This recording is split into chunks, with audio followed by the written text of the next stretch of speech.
So what is a vampire?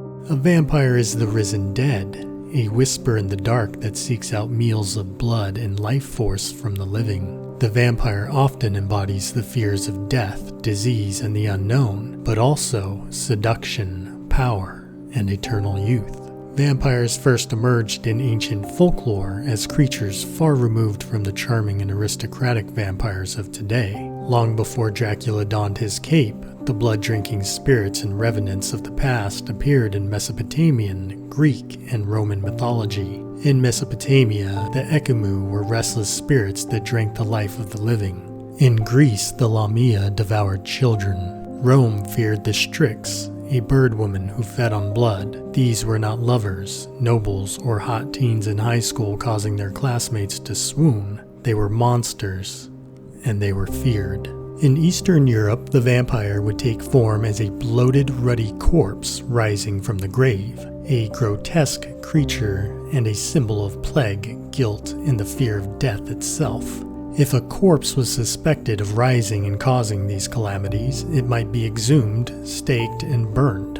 Reports of vampire attacks triggered mass hysteria. Villagers accused the recently deceased of rising from their graves to torment the living. This led to widespread grave desecrations and official investigations. While people panicked at the thought of the undead rising, the modern mythos of the vampire began to take shape in literature. In 1819, John Polidori's short story called The Vampire introduced the suave, aristocratic vampire in the form of Lord Ruthven.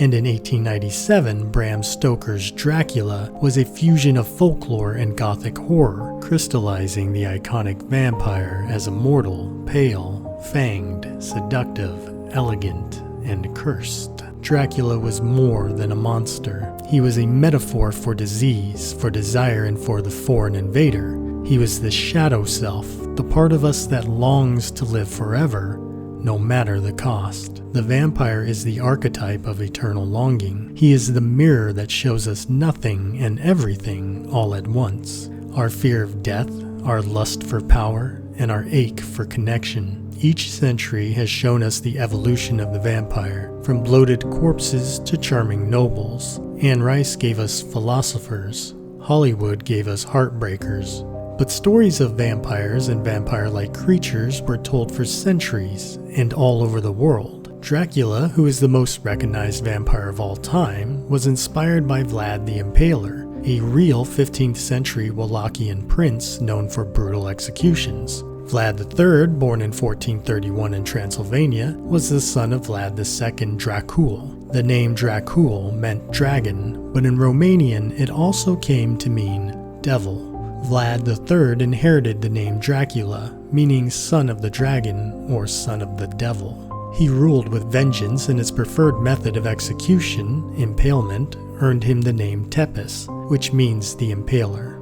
Thousands of enemies, criminals, and even nobles were impaled on towering stakes, their bodies left to rot as warnings. His cruelty gave rise to rumors that he also drank his victims' blood, and may have been a supernatural being. The Irish have a Celtic vampire, Avartok, who predates Dracula and may have also contributed to the inspiration behind the character. Unlike elegant vampires, however, Avartok is grotesque and terrifying. He was a chieftain who rose from the grave repeatedly and was said to drink blood, and the only way to contain him was by burial upside down under thorns and stone. His legend reflects Celtic fears of the undead and the power of ritual to contain evil. The Chinese have Zhang Shi, a hopping vampire with stiff limbs due to rigor mortis. He absorbs life force rather than blood.